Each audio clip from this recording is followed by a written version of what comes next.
கடந்த வாரத்தில் பரிசுத்த ஆவியானவருடைய வரங்கள் குறித்து ஒரு சில காரியங்கள் நம்ம தியானித்தோம். 2 இடத்திலே பரிசுத்த ஆவியினுடைய வரங்களை பற்றி கொடுக்கப்பட்டிருக்கிறது. ஒன்று ரோமருக்கு எழுதின நிருபத்தில் கொடுக்கப்பட்டிருக்கிறது, இன்னொன்று 1 கொரிந்தியர் 12ஆம் அதிகாரத்தில் கொடுக்கப்பட்டிருக்கிறது. கடந்த வாரத்தில் ரோமர்ல பவுல் எழுதின காரியங்களை நம்ம தியானித்தோம்.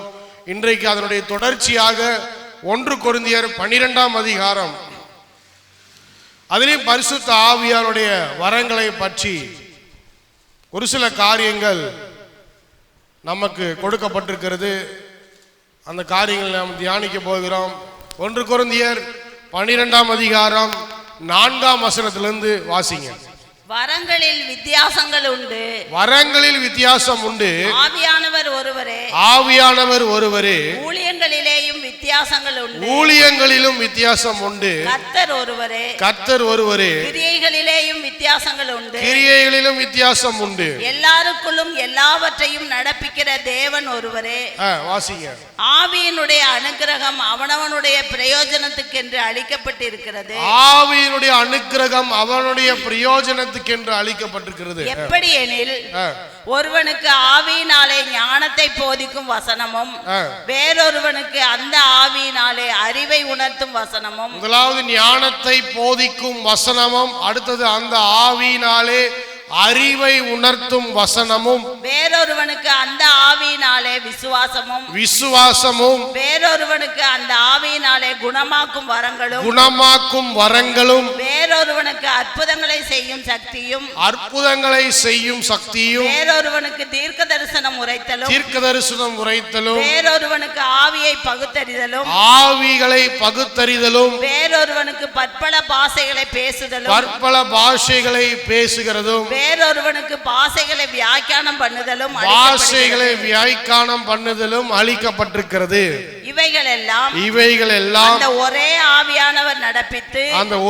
ஆவியானவர் நடப்பித்து தமது சித்தத்தின்படியே அவனவனுக்கு பகிர்ந்து கொடுக்கிறார். அல்லேலூயா சொல்லுவோமா? அல்லேலூயா. போன வாரம் சொன்னேன், முதலாளியா இருக்கிறது கூட ஆண்டவர் கொடுக்கிற பரிசுத்த ஆவியினுடைய வரத்துல 1, ஊழியம் செய்வது ஆண்டவர் கொடுக்கிற வரத்துல 1, கொடுப்பது ஆண்டவர் கொடுக்கிற வரத்துல 1.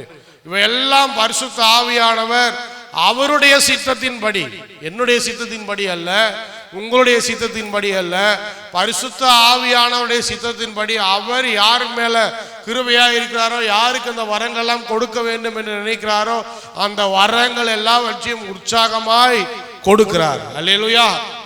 எதற்காக கொடுக்கிறார் அப்படின்னு சொன்னா, இங்கேயும் ஒரு வசனம் மறுபடியும் நமக்கு நினைவுபடுத்துவதற்காக ஒரு வசனம் கொடுக்கப்பட்டிருக்கிறது. என்னன்னு சொல்லி பார்த்தீங்கன்னு சொன்னா, அவனவனுடைய பிரயோஜனத்துக்காக. அல்லேலூயா. சபையின் பிரயோஜனத்துக்காக, நம்மளுடைய பரிசுத்த வாழ்க்கையின் பிரயோஜனத்துக்காக, சாட்சிகளாய் இருப்பதற்காக, பலன் அடைவதற்காக. இதுக்கு முன்னாடி இருக்கிற பிரசங்கம் எல்லாம் நம்ம யூடியூப்ல இருக்குது. நீங்கள் ஒரு வேளை திருப்பி அதை கேட்கணும் அப்படின்னு சொன்னால் மறுபடியும் அதை போட்டு அதை கேளுங்க. நிறைய பேர் கேட்குறாங்க, யார் கேட்குறாங்கன்னு தெரில. ஸ்தோத்திரம். ஒரு 70 பேர் 80 பேர் ஒரு வாரத்தில் வியூஸ் வருது. ஸ்தோத்திரம். அதை கேட்டால் இன்னும் உங்களுக்கு பயனாக இருக்கும். மறுபடியும் 2 முறை 3 முறை போட்டு, அதுக்காக தான் ரெக்கார்ட் பண்ணுறோம். மறுபடியும் 2 முறை 3 முறை போட்டு கேளுங்க. ஒவ்வொரு முறையும் கேட்கும் போதும் உங்களுக்கு இந்த பிரசங்கம் நல்லா விளங்கும். அப்போது பரிசுத்த ஆவியானவர் அவருடைய வரங்கள் எதற்காக கொடுக்கப்படுகிறது அப்படின்னு சொன்னா, நம்முடைய ஆவிக்குரிய வாழ்க்கையில இன்னும் வளர்ச்சி அடைவதற்காக, பக்தி விருத்தி உண்டாவதற்காக, இன்னும் சாட்சியாக இருப்பதற்காக. முதலாவது விட்னஸ். எல்லா வரத்தையும் வச்சுக்கிட்டு நம்முடைய வாழ்க்கையில சாட்சி இல்லைன்னு சொன்னா அதுல ஒரு பிரயோஜனமும் கிடையாது. அல்லேலூயா சொல்லுங்க பாப்போம். இன்னைக்கு நிறைய அற்புதங்கள் அடையாளம் செய்யறவங்க இருக்கிறாங்க, நல்ல வரங்கள்ல ஆபரேட் ஆகிறவங்க இருக்கிறாங்க, ஆனா அவருடைய வாழ்க்கையில சாட்சி இல்லை. அப்ப என்ன பிரயோஜனம்? ஒரு பிரயோஜனம் கிடையாது. முதலாவது வரங்கள் எல்லாம் எதுக்கு கொடுக்கப்படுதுன்னு சொன்னா, இன்னும் ஆண்டவருக்கு நாம சாட்சியா இருப்பதற்காக. இந்த பரிசுத்த ஆவியாருடைய அபிஷேகமும் வரங்களும் இல்லைன்னு சொன்னா, இயேசு கிறிஸ்துவும் அவருடைய சுவிசேஷமும் அவரை பற்றின காரியங்கள் எல்லாம் அந்த நூற்றாண்டே எல்லாம் மறைந்து போயிருக்கும். என் பையன் கேட்குறான் கருணாநிதி யாருப்பான்னு. எப்போ கேட்டான்? நான் போய் ஓட்டு போட்டேன் பாருங்க. அவன் கேட்டான் வந்து யாருக்கு ஓட்டு போட்டீங்க? நான் சொன்னேன் இந்த மாதிரிடா இருக்கிறதுல 2 கட்சி தான், ஒரு கட்சி தான் நிற்கிது, சரி அந்த கட்சிக்கு ஓட்டு போட்டேன். அந்த கட்சி தலைவர் யாருன்னு கேட்டான். இந்த மாதிரி ஸ்டாலின் அப்படின்னு சொன்னேன். அப்போ கருணாநிதி யாருன்னு கேட்டான். அது வந்து அவங்க அப்பான்னு சொன்னேன். அவர் செத்து போயிட்டாரான்னு கேட்டான். ஆமாம் செத்து போயிட்டாரு அப்படின்னு. சரி அதையாவது கேட்குறானே, இப்போ வந்து எங்கேயோ பார்த்துருக்குறான், இந்த மாதிரி பார்த்துருக்குறானோ கேள்விப்பட்டானோ என்னன்னு தெரில, ஏதோ பார்த்து கேட்டு சரி என் ஜெனரேஷன் வரைக்கும் கருணாநிதி பற்றி தெரியும். இப்போ அவர் செத்து போயிட்டார். இனி அதுக்கு அடுத்த வர ஜெனரேஷனில் யாருக்கோ பெருசா தெரியாது. எங்கள் அப்பா காலத்தில் அறிஞர் அண்ணாவை பற்றி தெரியும். காஞ்சிபுரம் அப்படின்னாலே அறிஞர் அண்ணா தான். யாருக்கா தெரியுமா இன்னைக்கு காஞ்சிபுரம் எங்கே இருக்குதுன்னு? உங்களுக்குலாம் யாருக்கும் தெரியாது. காஞ்சிபுரம்னாவே அறிஞர் அண்ணா தான். அவர் வந்து காஞ்சிபுரத்துக்கு பக்கத்து மாவட்டம். அதனால் அவர் அறிஞர் அண்ணாவை பற்றி தெரியும், அந்த வசனங்கள்லாம் தெரியும். எனக்கு அறிஞர் அண்ணாவை தெரியாது, ஆனால் அண்ணாவின் வழியில் வந்த ஒரு தலைவரை தெரியும். இப்போ அடுத்த ஜெனரேஷனுக்கு இந்த 2 தலைவர் அவுட்டு, ஏதோ 3வது தலைவரை அறகுறையா தெரியும். இப்போ அதுக்கு அடுத்த ஜெனரேஷனுக்கு இதெல்லாம் யாருன்னு, இவங்கெல்லாம் புரட்சியாளர்கள்.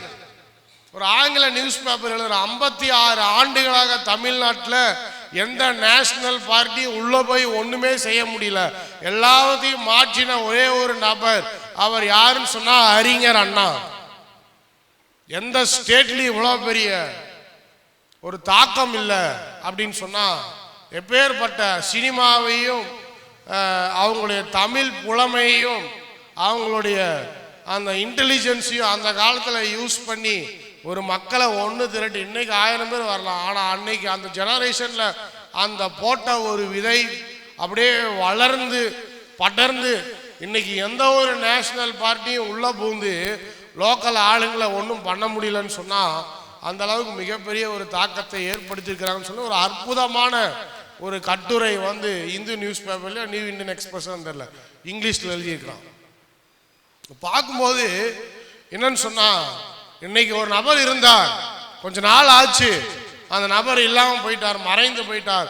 அவருடைய சிந்தனைகள் எல்லாம் குழி தோண்டி புதைக்கப்பட்டது. ஆனா இயேசு கிறிஸ்து அப்பேற்பட்ட நபர் அல்ல, ஒரு ரெவல்யூஷனரிஸ்டா இயேசு கிறிஸ்துவை பார்க்கும்போது இயேசு கிறிஸ்து அவருடைய போதனைகள் அவருடைய உபதேசங்கள் எல்லாம் பரிசுத்த ஆவியானவர், பரிசுத்த ஆவியானுடைய அபிஷேகம், பரிசுத்த ஆவியானவர் நம்மளை சாட்சியாய் வழி நடத்தலன்னு சொன்னா, பரிசுத்த ஆவியானவர் அவங்கள அன்றைக்கு விட்னஸா வைக்கலன்னு சொன்னா, அந்த அபிஷேகத்தை கொடுக்கலன்னு சொன்னா, இயேசு கிறிஸ்துன்னு ஒரு நபர் இருந்தாரு, ஒரு 2 ஜெனரேஷன் இருந்தாரு, 3வது ஜெனரேஷன்ல அவர் காணாம போயிருப்பாரு. இன்றைக்கு 2000 ஆண்டுகள் ஆகியும் இயேசு கிறிஸ்துவுடைய சுவிசேஷமும் அவருடைய உபதேசமும் அவருடைய சத்தியமும் நிலைத்து நிற்குதுன்னு சொன்னா, அது பரிசுத்த ஆவியினுடைய அபிஷேகத்தினாலே நடக்கப்படுகிறது. அல்லேலூயா. அதை யாராலையும் அழிக்க முடியாது. நீங்க வேணா நினைக்கலாம், எத்தனை கள்ள உபதேசம் வந்தாலும் உண்மையான உபதேசத்தை யாராலும் அழிக்கவே முடியாது. ஏன்னா அன்றைக்கு சாட்சிகளை கர்த்தர் ஏற்படுத்தினார். எப்படி ஏற்படுத்தினார்? பரிசுத்த ஆவியும் பரிசுத்த ஆவியினுடைய அபிஷேகத்தினாலும். இன்னைக்கு ஒரு சில ஆட்கள் இதெல்லாம் முடிஞ்சு போச்சுங்க, அப்போஸ்தலர் காலத்திலே முடிஞ்சு போயிடுச்சுங்க. அதுக்கு தான் சொன்ன அசூசா என்ற பட்டணத்தில் மிகப்பெரிய எழுப்புதலை கர்த்தர் கொடுத்தார். பாப்டிஸ்ட் சபையிலிருந்து 2 பேர் கையை தட்டி ஆராதனை பண்ணாங்க, பரிசுத்த ஆவி அவங்க மேல இறங்குச்சு. இறங்கின உடனே அவங்களால கண்ட்ரோல் பண்ண முடியல. என்னைக்குமே பரிசுத்த ஆவியினுடைய அபிஷேகம் நம்ம மேல இறங்கும் போது நாம நினைச்சாலும் அதை கண்ட்ரோல் பண்ணவே முடியாது. எத்தனையோ பேர் கிறிஸ்துவ சபையிலிருந்து வந்த விசுவாசிகளை எனக்கு தெரியும். நான் கல்லூரி வாழ்க்கையில படிக்கும் போது என்னுடைய நெருங்கின நண்பன் சவுதி அரேபியா, அவங்கெல்லாம் சர்ச்சுன்னு சொன்னா வெறும் ஸ்மால் சர்ச் தான், ஹவுஸ் சர்ச் தான், வீட்டு சபை தான், இன்ஸ்ட்ருமெண்ட்லாம் கிடையாது, ட்ரம்ஸ் கிடையாது, எதுவுமே கிடையாது. ஏன்னா அங்க ஆராதனை செய்யறதே பெரிய விஷயம். ஞானஸ்தானம் எல்லாம் பக்கெட்ல கொடுப்பாங்க. ஞானஸ்தானம் என்ன பண்ணுவாங்க? பக்கெட்ல கொடுப்பாங்க. பக்கெட்ல ஞானஸ்தானம் எடுத்துக்கிறாங்க உங்க அப்பா அம்மாலாம். அவங்கெல்லாம் பார்த்தீங்கன்னா மார்த்தோமா சபையிலேருந்து ரட்சிக்கப்பட்டிருக்கிறாங்க. Syrian Orthodox church. அந்த சர்ச்செல்லாம் இன்னும் பார்த்தீங்கன்னா பழமையான ஆராதனை முறைகள். எல்லாரும் எழுமி நிற்கணும், வெறும் இம்சு தான் பாடணும், யாரும் கையை தட்டக்கூடாது. அந்த தூப கலசம் காட்டுறாங்க பாருங்க, அந்த மாதிரி இன்னும் புகை விட்டுட்டு ஆராதனை பண்ற ஆட்கள் அங்கிருந்து ரசிக்கப்பட்டான். ஒரு முறை காலேஜில் ஒரு சாயங்கால ஆராதனை என் பக்கத்துல நின்று ஜெபம் பண்ணிட்டு இருக்கலாம். இங்கிலீஷ்ல ஜெபம் பண்ணுவான். ஜெபம் பண்ணிட்டே இருக்கும்போது அவன் பாஷையெல்லாம் மாறிடுச்சு. நான் உடனே பார்க்குறேன், என்னடா இது, நல்லா தானே இருந்தான், பாஷையெல்லாம் மாறுது. இன்னும் உற்சாகமாக ஜெபம் பண்ணுறான். ஜெபம் பண்ணும்போது அன்னைய பாஷையில் நிரம்பிட்டு இருக்கலாம். கடைசியில் ரூமுக்கு வரும்போது நான் கேட்டேன், இன்னைக்கு நீ ஜெபம் பண்ணும்போது பரிசுத்த ஆவியினுடைய அபிஷேகத்தை பெற்று கொண்டிருக்கியா அப்படின்னு கேட்டேன். அவன் எனக்கே தெரியல, நான் ஜெபம் பண்ணிகிட்டே இருந்தேன், கொஞ்ச நேரம் கழித்து என்னையே நான் என்ன பண்ணிட்டேன், மறந்து போயிட்டேன். ஒரு அரை மணி நேரம் கழிச்சு தான் நான் இன்னும் ப்ரேயரில் இருக்கிற சென்ஸே எனக்கு வந்துச்சு. அப்போ சொன்னேன், இதுதான் பரிசுத்த ஆவியினுடைய அபிஷேகம். கல்லூரியின் வாழ்க்கையில் பரிசுத்த ஆவியின் அபிஷேகத்தை பெற்றுக்கொண்டான்.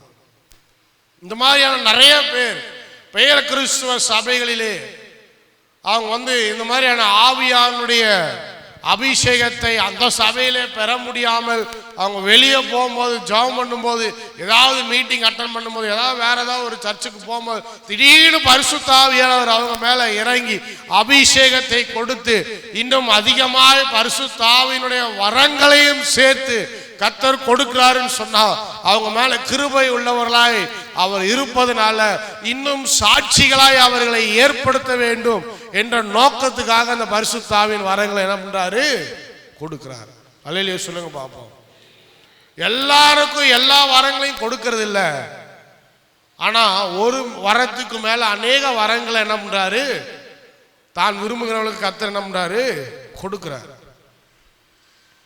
என்னென்ன வரங்கள் இதுல சொல்லப்பட்டிருக்கிறது பாருங்க. ஆவியினாலே ஞானத்தை போதிக்கும் வசனமும், வேர்ட்ஸ் ஆஃப் விஸ்டம் அப்படின்னு ஆங்கில வேதாகமத்துல சொல்லப்பட்டிருக்கிறது.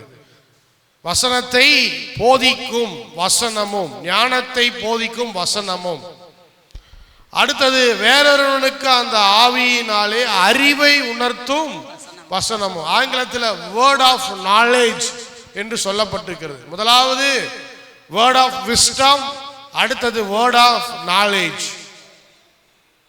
ஆக மொத்தத்தில் பரிசுத்த ஆவியினுடைய வரத்துல ஒரு மனுஷனுக்கு கிடைக்கிறது என்னன்னு சொன்னா ஞானம். அதிக ஞானத்தை கர்த்தர் என்ன பண்றாரு, கொடுக்கிறார். விஸ்டம் என்று சொன்னால் ஞானம். அடுத்தது நாலேஜ் என்று சொன்னாலுமே அது ஞானத்தினுடைய ஒரு பகுதியை தான் குறிக்குது. இது எதுக்காக கொடுக்கப்படுது அப்படின்னு சொல்லி பார்த்தா, முதலாவது ஆண்டவரை அறிந்து கொள்ள வேண்டும், புரிந்து கொள்ள வேண்டும், அவர் வசனத்தை புரிந்து கொள்ள வேண்டும்.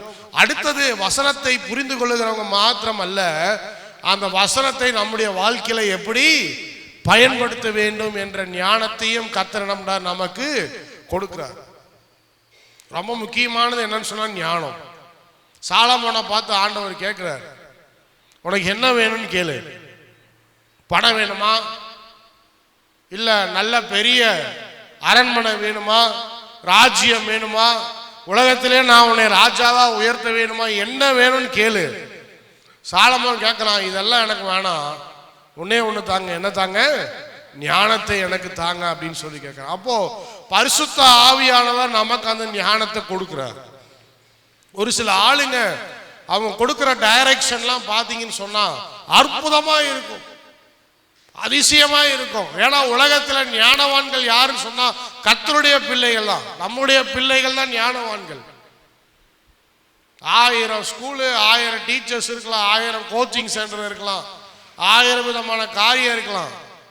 ஆனா உண்மையான ஞானம் உலகத்தினுடைய பிள்ளைகளை காட்டிலும் அதிக ஞானவான்கள் யாருன்னு சொன்னா நம்முடைய பிள்ளைகள் தான். நம்ம பரிசுத்த ஆவியில நிரம்பி இருக்கிறவங்க தான் அவங்க உண்மையான ஞானத்தை பெற்றவர்கள். அல்லேலூயா சொல்லுங்க பாப்போம். நிறைய பேர் நம்ம யூஸ் பண்றது இல்லை, கர்த்தர் உங்களுக்கு கொடுத்துருக்கிறார், அதை என்ன பண்றது இல்லை, நம்ம யூஸ் பண்றது இல்லை. ஒரு ப்ராப்ளத்தை எப்படி சால்வ் பண்ணணும், நம்மளுடைய வீட்டில் ப்ராப்ளத்தை எப்படி சால்வ் பண்ணணும் அப்படின்னா கர்த்தர் உங்களுக்கு ஞானத்தை கொடுத்துருக்கிறார். ஆவியில நிரம்பி ஜெபம் பண்ணி எந்த பிரச்சனையா இருந்தாலும் சரி, இல்ல ஒரு விதமான கஷ்டம் வருது, ஒரு விதமான நஷ்டம் ஏற்படுது எங்களுடைய வாழ்க்கையில. இது எப்படி நாங்கள் வெளியே வர்றது அப்படின்னு சொன்னா ஆவியில நிரம்பி ஜெபம் பண்ணிங்க. கர்த்தர் உங்களுக்கு அந்த ஞானத்தை கொடுப்பார். என்ன முடிவெடுக்கணும், எப்பேற்பட்ட முடிவெடுக்கணும் அப்படிங்கிறத கர்த்தர் உங்களுக்கு செய்வார். அல்லேலூயா. அப்ப ஆண்டவர் கொடுக்கிற ஞானம், பரிசுத்த ஆவியாருடைய வரத்துல இந்த நம்ம பெற்றுக்கொள்ளுகிற ஞானம் நிறைய இடத்துல நம்முடைய வாழ்க்கையில அது உபயோகப்படுது. நான் கல்யாணம் ஆகும்போது பரிசுத்த ஆவியினுடைய ஞானத்துல தான் என் மனைவியை கண்டுபிடிச்சேன். அல்லேலூயா சொல்லுங்க பாப்போம். 1000 பேர் எனக்கு பொண்ணு பார்த்தாங்க. நான் யாரையும் பார்க்க சொல்லல, ஆனா ரெடியா வச்சிருந்தாங்க நிறைய பேர். என் மனைவி இன்னைக்கு வரைக்கும் கேட்குது, நிறைய பேர் உங்களுக்கு பார்த்து வச்சிருந்தாங்க. அவன் பார்த்தா எனக்கு என்னன்னு நான் சொல்லுவேன். நான் பார்த்தேன்னா எனக்கு பரிசுத்த ஆவியானவர் சரியான நேரத்தில் ஒரு பொண்ணை கொண்டு வந்து நிப்பாட்டினார். எனக்கு வயசு அப்போ பார்த்தீங்கன்னா ரொம்ப இளமையான வயசு. இன்னைக்கு 30 வயசுல கல்யாணம் பண்ணுறவங்களாம் இருக்கலாம். அன்னைக்கு என் வயசை கேட்டிங்கன்னா நீங்கள் ஆச்சரியப்படுவீங்க. ஆனால் அந்த நேரத்தில் ஒரு பாஸ்டர் இருந்தார். அவர் செத்து போயிட்டார். இப்போ கொரோனா காலத்தில் செத்துட்டார், ரொம்ப இறந்து போயிட்டார். ரொம்ப அற்புதமான ஒரு போதகர். என்னுடைய கண்களில் தண்ணீர் வடிஞ்சு அந்த காரியத்தை என்னால் ஏற்றுக்கொள்ளவே முடியல. 1 மாத காலம் ஆனது. அந்த அந்த அவர் இறந்து போன அந்த துக்கத்திலிருந்து வெளியே வருவதற்கு எனக்கு 1 மாத காலம் ஆச்சு. ஏன்னா அந்த அவர் இறக்கிறதுக்கு 1 வாரத்துக்கு முன்னாடி எனக்கு ஃபோன் பண்ணார். ஃபோன் பண்ணி எல்லாரும் எப்படி இருக்கிறீங்க, நல்லா இருக்கிறீங்களா அப்படின்னு சொல்லி ரொம்ப அற்புதமாக எல்லாரையும் விசாரித்தார். அப்போது அந்த பாஸ்டர் வந்து சொன்னார், ஒரு 3 மாதம் நாம் வந்து உங்கள் 2 பேருக்கும் எப்படி ஒட்டு போகுது அப்படின்னு சொல்லி நம்ம கவுன்சிலிங் பண்ணலாம். கவுன்சிலிங் பண்ணி ப்ரேயர் பண்ணிட்டு நான் வந்து இந்த கல்யாணத்தை நானே நடத்தி வைக்கிறேன் அப்படின்னு சொல்லி அவர் சொன்னார். அப்போ வந்து சரின்ட்டு போகும்போது அவர் வந்து ஒவ்வொரு முறையும் அற்புதமாக பார்த்தீங்கன்னா அவர் சொல்கிற காரியமெல்லாம் வேத வசனத்துலேருந்து எடுப்பார். அவருடைய பர்சனல் லைஃப்லேருந்து நிறைய காரியத்தை சொல்லுவார். எல்லாம் மணி சொல்லும்போது அவர் சொன்னார், உனக்கு அற்புதமான ஒரு மனைவி வந்து கிடச்சிருக்குது. இந்த மாதிரி மனைவி கிடைக்கிறதுக்கு நீ என்ன பண்ணணும், கொடுத்து வச்சிருக்கணும் அப்படின்னு சொல்லி இந்த பெண்ணையே நீ என்ன பண்ணு, திருமணம் செய்து கொள் அப்படின்னு சொன்னார். அப்போது இன்னைக்கு வரைக்கும் பார்த்தீங்கன்னு சொன்னால் என் 2 குழந்தைகளுக்கு இன்னைக்கு வரைக்கும் அற்புதமாக எந்த வேலையாக இருந்தாலும் நான் அதை பற்றி கவலைப்படுறதே கிடையாது. காலையில் எழுந்திரிச்சதுலேருந்து சாயந்தரம் வரைக்கும் நைட்டு வரைக்கும் எல்லா விதமான வேலையும் என் மனைவி தான் செஞ்சுட்டு இருக்கிறாங்க. கொரோனா காலத்தில் 2வது குழந்தை பிறக்குது. 2வது குழந்தை பிறக்கும் போது கூட வந்து ஹெல்ப் பண்ணுறதுக்கு ஆள் கிடையாது. அனஸ்தீசியா கொடுத்துருக்குறாங்க. அனஸ்தீசியா வந்து ஏறிட்டு அப்படியே பாதியில் உளறிட்டு இருக்கிறாங்க என் மனைவி. பையன் பிறந்துச்சா பொண்ணு பிறந்துச்சா, பையன் பிறந்துச்சா பொண்ணு பிறந்துச்சானே மறுபடியும் கேட்டுக்கிறாங்க. நான் பலமுறை சொல்லிட்டேன் பொண்ணுன்ட்டு. இருந்தாலும் மறுபடியும் பையனா பொண்ணா, நர்ஸு அதட்டுது, பேசாம படுத்து தூங்கு அப்படின்ட்டு. இப்போ அனஸ்தீசியாவில் அப்படியே அங்கே அப்படியே பாதி மயக்கத்தில் இருக்குது.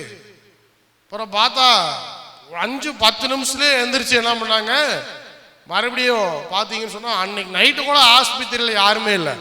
கொரோனாவில் ஒரே ஒரு ஆள் தான் அலோவ் பண்ணுவோம் அப்படின்னு சொன்னாங்க. நான் போய் படுத்துக்கிட்டேன்.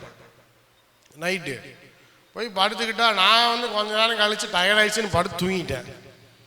ஆனால் சரியான நேரத்தில் எந்திரிச்சு சரியான நேரத்தில் பால் கொடுத்து அந்த குழந்தைய வந்து என்ன பண்ணிட்டாங்க, என்னுடைய பொண்ணை வந்து அந்த அந்த கஷ்டத்துலேயும் அந்த நஷ்டத்துலேயும் ஒருத்தர் கூட கிடையாது. அவங்க வீட்டிலேருந்து ஒரு ஆளை கூட்டிகிட்டு வரலான்னு பிளான் போட்டோம். அதுவும் ஃப்ளைட்டெல்லாம் கேன்சல் ஆகி பரவாயில்ல, போட்ட டிக்கெட்டு நஷ்டமாயிருமே நினச்சேன். அந்த காசை அன்னைக்கு இது ரிட்டர்ன் பண்ணிட்டான், திரும்ப பண்ணிட்டான், கொடுத்துட்டான். யாரும் ஒரு நாட்டிலேருந்து இன்னொரு நாட்டுக்கு யாரும் போகவே முடியாது. அப்போ ரெஜிஸ்டர் பண்ணி கவர்மெண்ட்டு சொல்லி அவன் அப்ரூவ் பண்ணி ஸ்பெஷலாக ரொம்ப அத்தியாவசியமான வேலை அப்படின்னு சொன்னால் டெல்லியிலேருந்து ஒரு ஃப்ளைட் போகுது. இங்கேருந்து டெல்லிக்கு போய் டெல்லியில் உக்காந்துருந்து அவன் சொல்கிற அந்த 100 பேரை மட்டும் ஏற்றிட்டு போனால் அதுக்கு 3 மடங்கு காசு. இப்போ போகிறதோட 3 மடங்கு அதிகமான செலவு அந்த பீரியடில். 2020 சொல்கிறேன், 2020 ஜூலையில். அப்போ பார்க்கும்போது ஆண்டவர் வந்து பாருங்க, அந்த நேரத்தில் ஒரு நாலேஜ், ஒரு விஸ்டம், பரிசுத்த ஆவியானவர் ஒரு முடிவை எடுப்பதற்கு எனக்கு என்ன பண்ணாரு, உதவி செய்தார். 1000 பேர் 1000 காரியம் சொன்னான். இன்னும் நல்ல வசதியான குடும்பத்தில் கல்யாணம் பண்ணியிருந்தா இன்னைக்கு நல்ல கார் வாங்கி கொடுத்துருப்பாங்க, நல்ல வீடு கட்டி கொடுப்பாங்க, எல்லாம் பண்ணுறதுக்கு ஆட்கள் இருக்குது. ஆனால் இதற்கானதை கர்த்தர் என் வாழ்க்கையில கொடுக்கவில்லை, அனுமதிக்கவில்லை. ஏன்னு சொன்னா உனக்கு இதெல்லாம் காட்டிலும் இப்பேற்பட்டவங்க வாழ்க்கையில தேவை. ஒருவேளை எங்க அப்பா எங்கேயாவது புலம்பிட்டு இருக்கலாம் உட்காந்துட்டு, அதை பத்தி எனக்கு கவலை இல்லை. அவரு புலம்பிட்டு தான் இருப்பாரு. யாரும் காசு கொடுக்கல, இது பண்ணல, உதவி பண்ணல, யாரும் வரதெல்லாம் பார்க்கல, அவர் புலம்பிட்டு தான் இருப்பாரு. ஆனா அங்க போனா அப்படியே ஜம்ப் அடிச்சுடுவாரு.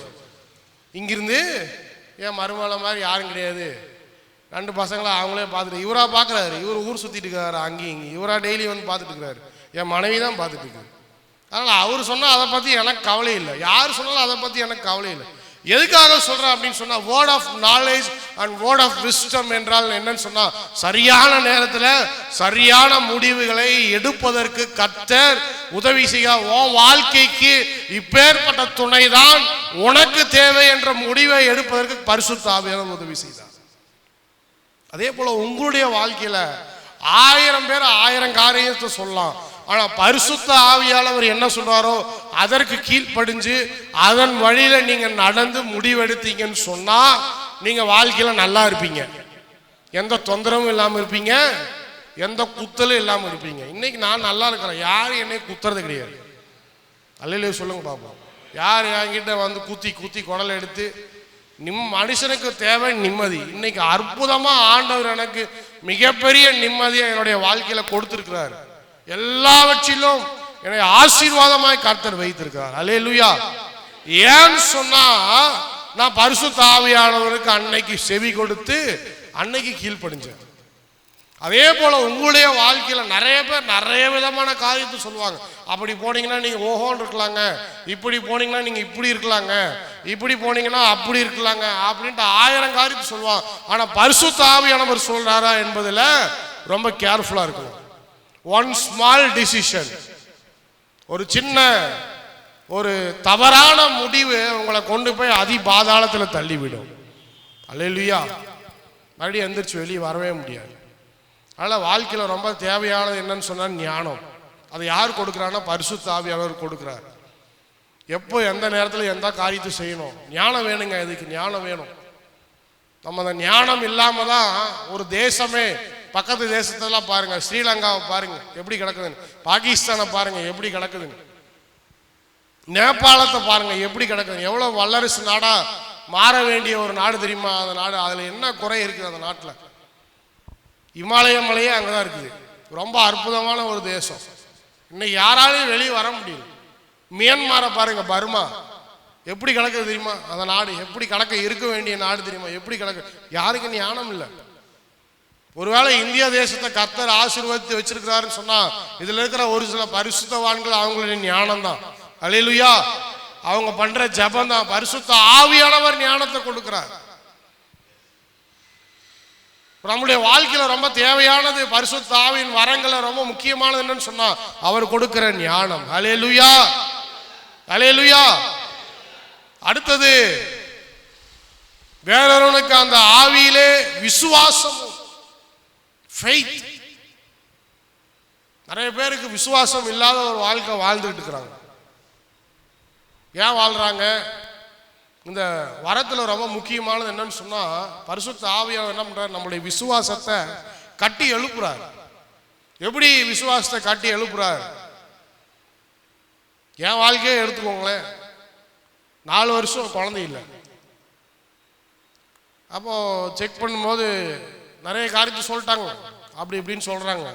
இப்படி இருக்கலாம், அப்படி இருக்கலாம், அப்படி நடக்கலாம், இப்படி நடக்கலாம் அப்படின்ட்டு. ஆனா ஒரு விசுவாசம், பரிசுத்த ஆவியானவர் கொடுத்த விசுவாசம் என்னன்னு சொன்னா, நிச்சயமா என் வாழ்க்கையில கர்த்தர் ஒரு அற்புதத்தை நிச்சயமா என்ன பண்ணுவாரு, செய்வார் அப்படிங்கிற விசுவாசம் எனக்கு இருந்துச்சு.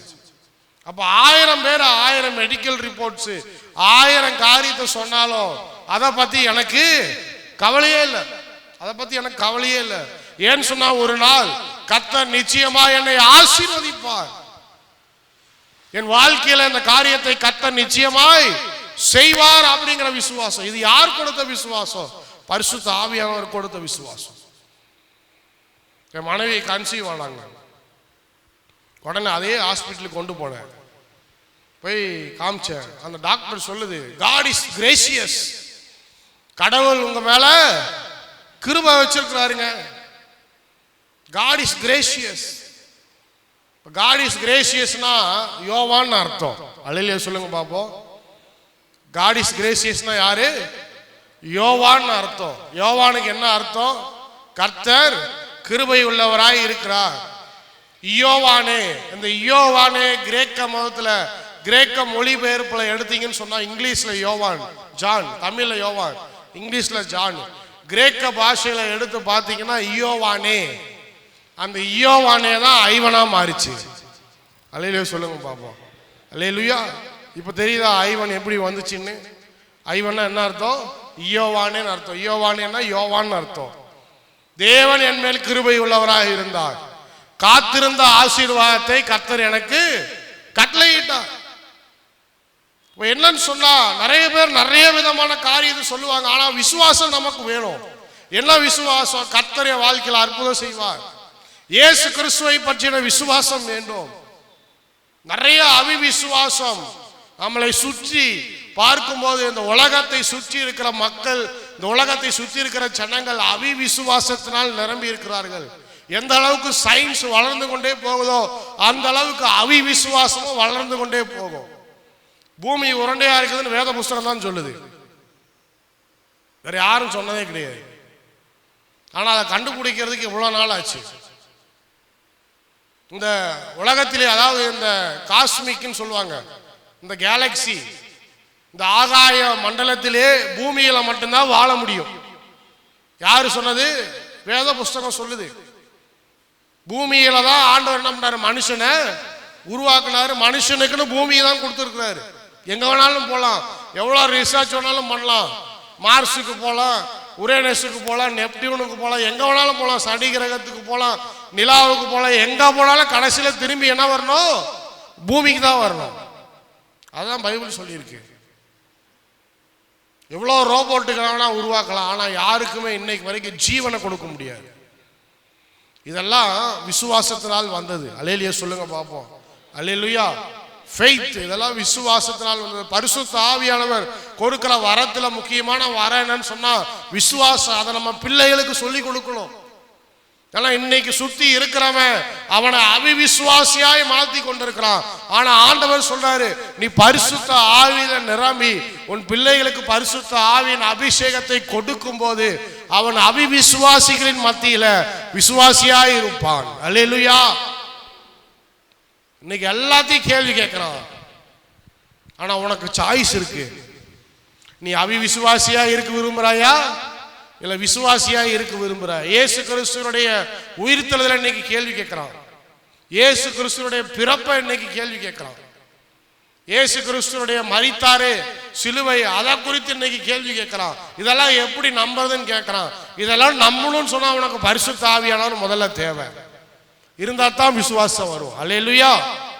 அடுத்தது வாசிங்க, விசுவாசத்துக்கு அடுத்தது வாசிங்க.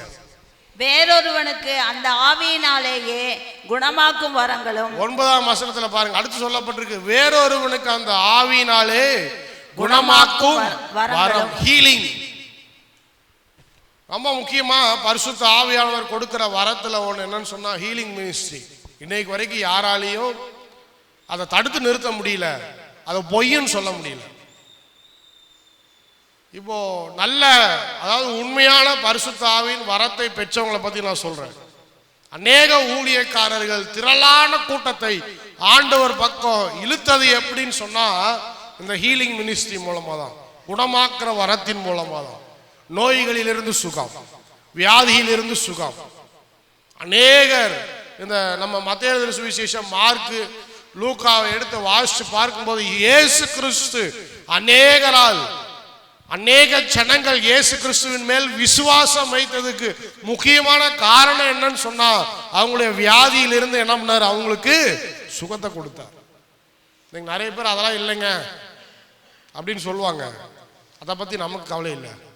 நீங்கள் விசுவாசித்தால் இதே சுகத்தை கர்த்தர் நம்முடைய வாழ்க்கையிலும் கொடுக்க வல்லவராக இருக்கிறார். இப்போ இந்த வரத்துல எப்படி கிரியை செய்யறது அப்படின்னு சொன்னா, ஒரு சிலருக்கு இந்த வரம் இருக்கலாம், ஒரு சிலருக்கு அந்த வரம் இல்லாமல் போகலாம். இல்லைனாலும் பரவாயில்ல, ஆனா இருக்கிறவங்க எப்படி கண்டுபிடிக்கிறதுன்னு சொன்னா, முதலாவது வியாதியஸ்தர்கள் மேல நீங்க கரிசனை உள்ளவங்களா இருந்து, அவங்க மேல கருணை உள்ளவங்களா இருந்து, வியாதியஸ்தர்கள் மேல எண்ணெய் பூசி நீங்க என்ன பண்ணும்? ஜெபம் பண்ணணும். யாரெல்லாம் வியாதியோடு இருக்கிறாங்களா?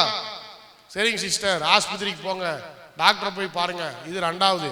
முதலாவது என்ன சொல்லணும்னு சொன்னா, வியாதியஸ்தர்களுக்கு கர்த்தர் சுகத்தை கொடுக்க முடியும். நான் உங்களுக்காக என்ன பண்றேன்? என்ன பூசி ஜெபம் பண்றேன். கர்த்தர் உண்மையாகவே உங்க வாழ்க்கையில சுகத்தை கட்டளையிடுவாருன்னு சொல்லி நீங்க விசுவாசத்துல ஜெபம் பண்ணி பாருங்க, கண்டிப்பா நடக்கும். நிறைய பேர் வந்து கிரியை செய்யறது இல்லை. ஏன்னா நமக்குள்ளே என்ன இல்லை, சரி அவங்க ஜெபம் பண்ணாதான் நடக்கும், நம்ம ஜெபம் பண்ணாலும் நடக்காது, அப்படிலாம் கிடையாது.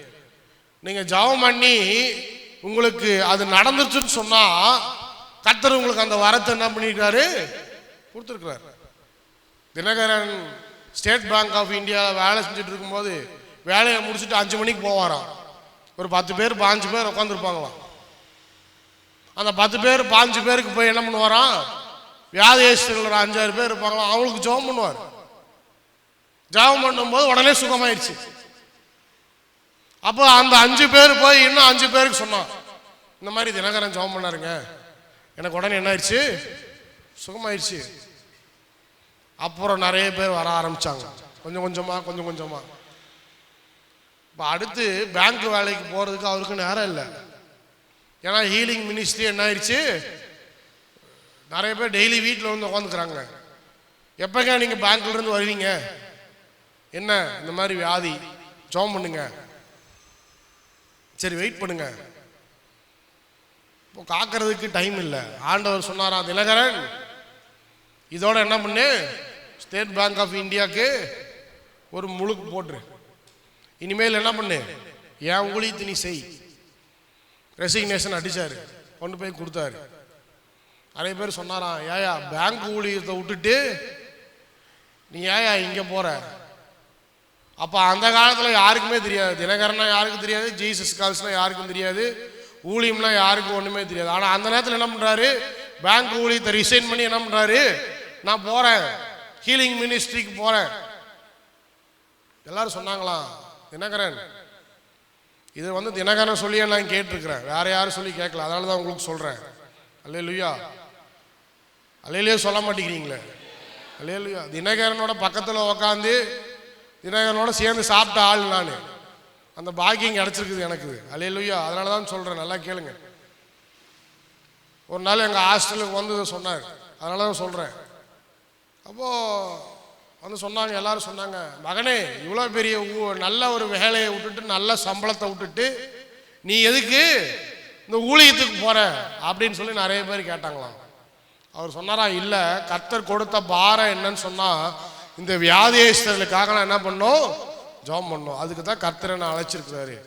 இந்த வேலையை இதோட நான் விட்டுறேன் அப்படின்னு சொல்லி அதுலேருந்து அங்கே போனேன். செபிக்க செபிக்க செபிக்க தினகரன் வீடு வியாதியஸ்தர்களால் நிரப்பப்பட்டது. தினகரன் ஆபீஸ் வியாதியஸ்தர்களால் நிரப்பப்பட்டது. அடுத்து மீட்டிங் போக போக போக போக என்ன பண்ணிட்டாங்க, எல்லாரும் வியாதியஸ்தர்களா வந்து உட்கார ஆரம்பிச்சிட்டாங்க. அநேகர் வியாதியிலிருந்து சுகமான போது இயேசு கிறிஸ்துவை விசுவாசித்தார்கள். அல்லேலூயா. இயேசு கிறிஸ்துவை விசுவாசித்தார். என்னைக்குமே கர்த்தர் அற்புதத்தை செய்கிறவராக இருக்கிறார், இன்றைக்கும் அற்புதம் செய்கிறவராக இருக்கிறார். அல்லேலூயா. நம்முடைய வாழ்க்கையில் அவரால் அற்புதம் செய்ய முடியும். ஏன் என்று சொன்னால், பரிசுத்த ஆவியானவர் அதே அபிஷேகத்தை இன்றைக்கும் நம்மளுக்கு கொடுத்து கொண்டு இருக்கிறார். அடுத்தது, வேறொருவனுக்கு அற்புதங்களை செய்யும் சக்தியும். அற்புதங்களை செய்கிறோம் சத்தியம். இப்போ இந்த ஹீலிங் வந்து தனியா ஹைலைட் பண்ணப்பட்டிருக்கிறது. சுகம் என்பது உண்டு, தனியா ஹைலைட் பண்ணப்பட்டிருக்கிறது. அடுத்தது சுகத்தோட சேர்ந்து என்னன்னு சொன்னா மிராக்கிள்ஸ், அற்புதங்கள். எப்படின்னா, அதிசயமா எனக்கு ஒரு வேலை கிடைக்குது, அது ஒரு அற்புதம்.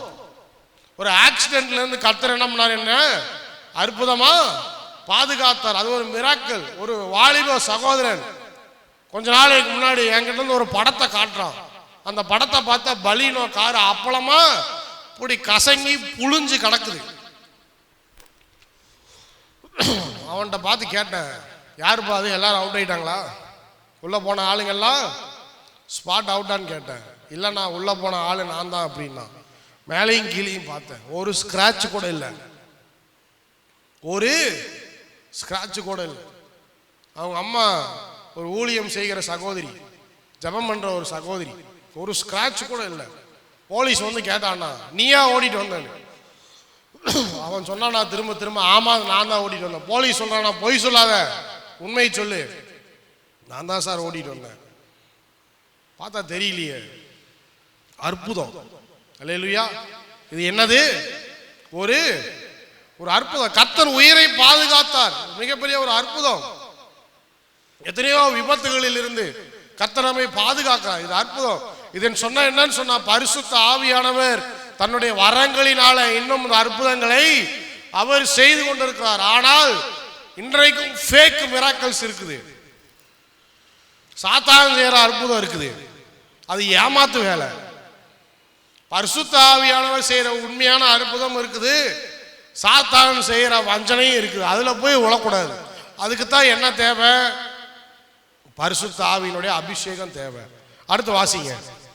வேறொருவனுக்கு தீர்க்க தரிசனம் உரைத்தலும், வேறொருவனுக்கு ஆவிகளை பகுத்தறிதலும், வேறொருவனுக்கு பற்பல பாஷைகளை பேசுதலும், வேறொருவனுக்கு பாஷைகளை வியாக்கியானம் பண்ணுதலும் அழைக்கப்படுகிறது. அடுத்து பாத்தீங்கன்னு சொன்னா அற்புதங்களுக்கு அதிசயங்களுக்கு அடுத்து என்னன்னு சொன்னா வேறொருவனுக்கு தீர்க்க தரிசனம் உரைத்தல். அதை நான் போன வாரமே சொல்லிட்டேன். ரோமர்ல சொல்லப்பட்டிருக்கிற அதே காரியம் தான். தீர்க்க தரிசனம் என்பது எதுக்காக கொடுக்கப்படுது அப்படின்னு சொன்னா விசுவாசியா மாத்தணும். எளிதா சொல்லணும்னு சொன்னா விசுவாசியா மாத்தணும். கர்த்தர் அவன் வாழ்க்கையில என்ன செய்ய போறார், அவன் எப்படி மனம் திரும்பணும், அவன் எப்படி பக்தி உள்ளவனாய் மாறணும், எப்படி பாவத்தை விட்டு வெளியே வரணும். முக்கியமான தீர்க்க தரிசன ஊழியத்துல மைய பகுதி என்னன்னு சொன்னா ஒருவனுடைய பாவத்தை கண்டித்து உணர்த்துவது. கர்த்தருடைய அமெரிக்கா கூட்டிட்டு போவாரு, ஆஸ்திரேலியா கூட்டிட்டு போவாரு, உனக்கு பணம் கொடுப்பாரு இப்படின்னு சொல்றதுக்கு தீர்க்க தரிசனம் தேவையே இல்லை. யாராவது ஒருத்தங்க கஷ்டப்படுறாங்க, சரி ஆண்டவர் உங்களை மாத்துவாரு, நீங்க இதெல்லாம் தவறு செய்றீங்க, இந்த தவறை விட்டு வெளியே வாங்க, முதலாவது உங்க பாவத்தை விட்டு வெளியே வாங்க, கர்த்தர் உங்க வாழ்க்கையை மாற்றுவார். இது தீர்க்க தரிசனம். வேத புஸ்தகத்தில் இருக்கிற எல்லா தீர்க்க தரிசியும் பார்த்தீங்கன்னா பாவத்தை கண்டிச்சாங்க.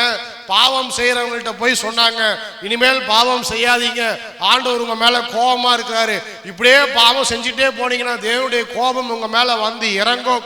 ஆனால் மனம் திரும்பினீங்கன்னு சொன்னா, ஆண்டவரிடத்துல வந்து மன்னிப்பு கேட்டீங்கன்னு சொன்னா மறுபடியும் உங்க வாழ்க்கையை காண்டவர் கட்ட வல்லவராக இருக்கிறார்.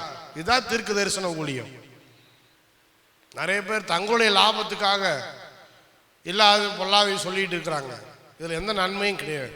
ஒரு மனுஷனுடைய பாவம் உணர்த்தப்பட்டு அவன் மனம் திரும்ப வேண்டும். அல்லேலூயா. அதுக்குதான் கர்த்தர் தீர்க்கதரிசிகளை ஏற்படுத்தி இருக்கிறார். அப்போ தீர்க்க தரிசன வரத்தையும் அநேகருக்கு என்ன பண்றாரு, ஆண்டவர் கொடுக்கிறாரு. அடுத்தது பாருங்க, ஆவிகளை பகுத்தறிவது ரொம்ப முக்கியமான ஒன்று. இன்றைக்கு நம்ம வாழுகிற காலம் வஞ்சனையின் காலம். மத்தேயு எழுதின சுவிசேஷம் 24ஆம் அதிகாரத்தை வீட்டில் போய் வாசிச்சு பாருங்க. மத்தேயு எழுதின சுவிசேஷம் 24:4-5 என்னன்னு பாத்தீங்கன்னா, டெஸ்ட் த ஸ்பிரிட், எந்த ஆவி நமக்குள்ளே வருகிறது என்பதில் நாம் கவனமா இருக்க வேண்டும். யோகா செய்யறவன் கூட ஒரு ஆவியில கிரியை செய்யறான். எந்த ஆவி அது?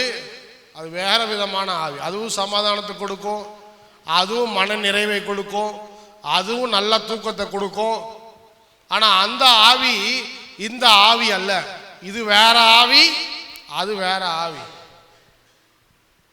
நம்முடைய எதிர்காலத்தை குறித்து சொல்ற ஆவி இருக்குது. ஒரு சில ஆட்கள் செத்துப்போன ஆவிகளை வைத்து செத்துப்போன காரியத்தெல்லாம் பேசிட்டு இருக்கிறாங்க. இந்த இடத்துல உங்க பாட்டி அடக்கம் பண்ணிக்கிறீங்க கரெக்டான்னு கேட்குறான். இந்த இடத்துல உங்க தாத்தாவை அடக்கம் பண்ணிக்கிறீங்க. உடனே நம்ம ஆளு ஆடி போயிடறான். எப்படா இதெல்லாம் இவனுக்கு தெரியுது? நம்ம தாத்தா நம்ம அப்பா அம்மாவை பத்தி சொல்றதே பெரிய விஷயம், இதுல வேற தாத்தா பாட்டியெல்லாம் என்ன பண்ணிட்டு இருக்கிறான், சொல்லிட்டு இருக்கிறான்.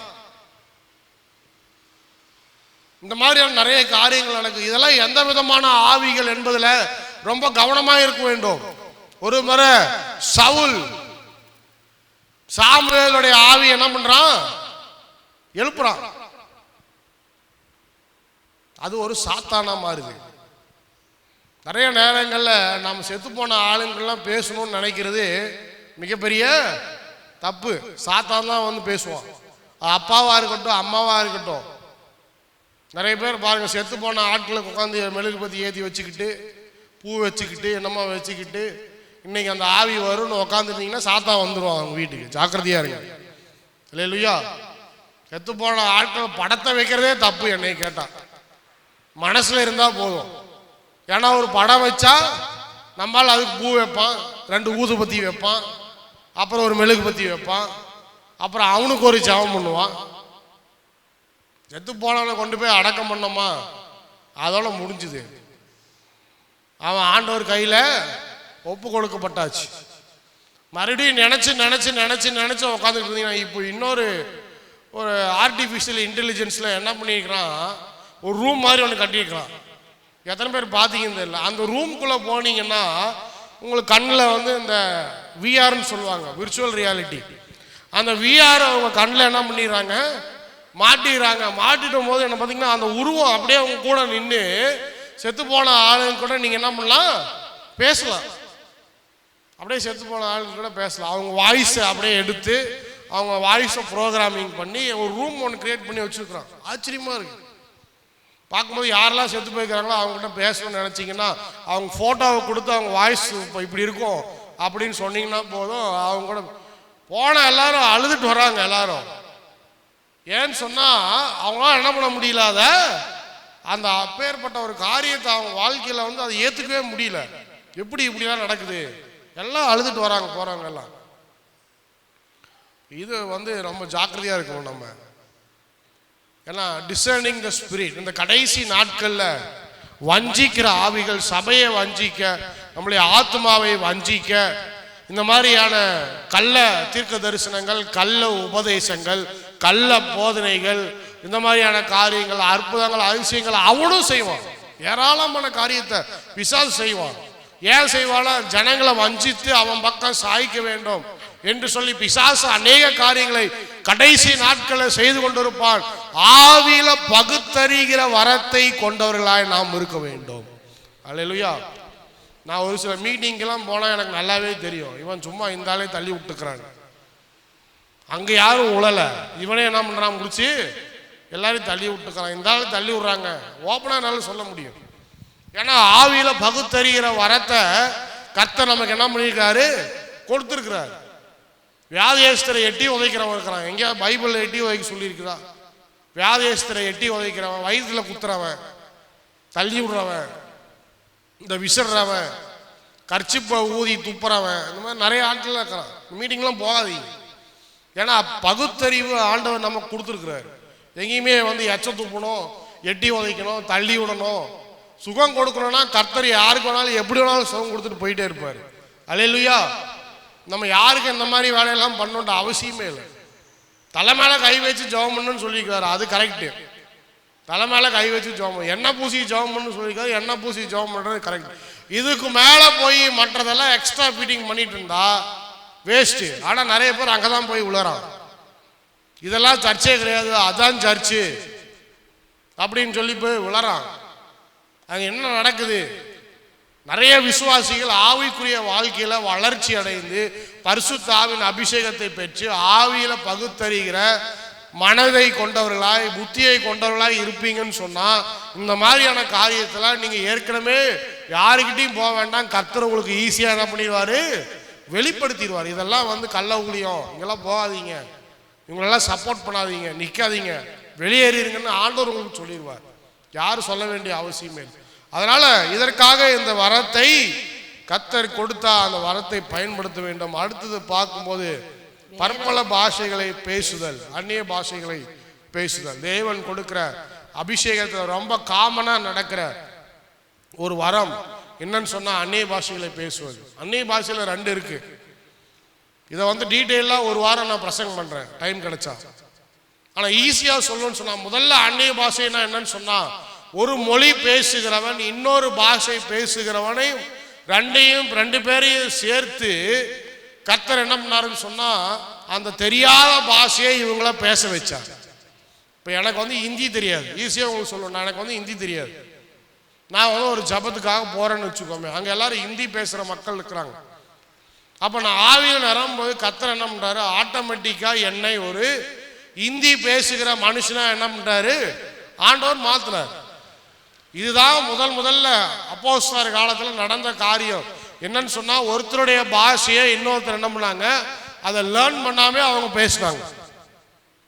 ஆச்சரியமா இருந்துச்சு, எப்படிங்க, எப்படி இப்படி நடக்குது? அதுதான் நடந்தது. அன்னைக்கு கொடுத்த மிகப்பெரிய வரம், நம்ம பரிசுத்த ஆவியினுடைய நிரப்புதல்ல பெற்ற வரம் என்னன்னு சொன்னா, இன்னொரு பாஷையை இவங்க எளிதா என்ன பண்ணாங்க, பேசினாங்க. இப்போ பாபேல் கோபுரம் கட்டப்படுறதுக்கு முன்னாடி எல்லாரும் ஒரே பாஷை பேசுறவங்கள தான் இருந்தோம். என்னைக்கு பாபேல் கோபுரத்தை கர்த்தர் இடிச்சாரோ அன்னைக்கு எல்லாருடைய பாஷைகளை என்ன பண்ணிட்டாரு, மாத்திட்டாரு. ஆனா இன்னைக்கும் ஒரு காமன் என்னன்னு சொன்னீங்கன்னா, யூடியூப்ல நிறைய வீடியோ இருக்கு. இந்த காமன் என்னன்னு சொன்னீங்கன்னா, இந்த கொரியாக்காரன் பார்த்தீங்கன்னா தமிழ் மொழியும் கொரியா மொழியும் ஒப்பிட்டு ஒரு வீடியோ போடுவான். நீங்க யூடியூப்ல போனா பார்க்கலாம். ஜப்பான்காரன் என்ன பண்ணுவான்னா, ஜப்பான் மொழியும் தமிழ் மொழியும் ஒப்பிட்டு ஒரு சில வீடியோ போடுவோம். அதெல்லாம் பார்த்தீங்கன்னு சொன்னா, நம்ம பேசுகிற பாஷைகள்ல பாதி தொடர்பு அந்த மொழிகள்ல இருக்கும்.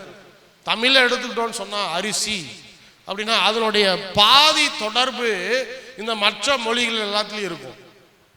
சாப்பாடு அப்படின்னு சொன்னா, இந்த மாதிரி தண்ணீர் அப்படின்னு சொன்னா, அதுல ஏதாவது ஒரு ரூட் வந்து பார்த்தீங்கன்னு சொன்னா அது வந்து சிமிலரா இருக்கும்.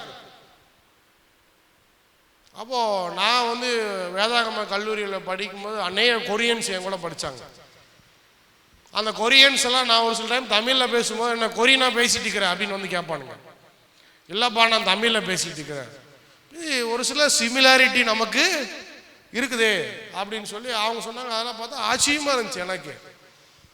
ஏன்னா அப்படியே நம்மளுடைய மொழியில பாதி மொழி அவங்க கிட்ட இருக்குது.